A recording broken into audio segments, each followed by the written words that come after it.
Okay, so here we are at the sanding machines. You've got 1, 2, and 3 here. Now because this is styrofoam, I'm not going to be using the sanding machines. You can't sand plastic of any type, and this is plastic. So I'm going to use this block of wood as a stand-in here. This machine here requires you to turn on the dust collection system here, and the air filter over here. In fact, whenever you're sanding, I'd like you to make sure that you have both the red switch turned on and the dust collector turned on.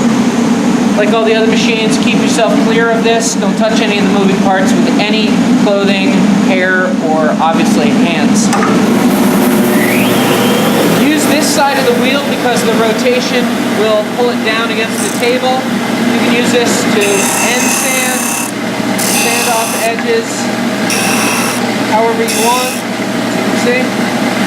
This tool over here, rotation is downward. Again, very easy tool to use. Just press right onto it. Get a nice effect.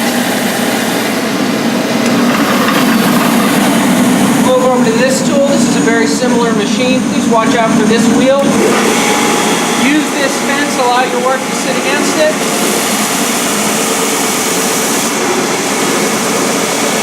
Creative in how you use it, whatever you want to do.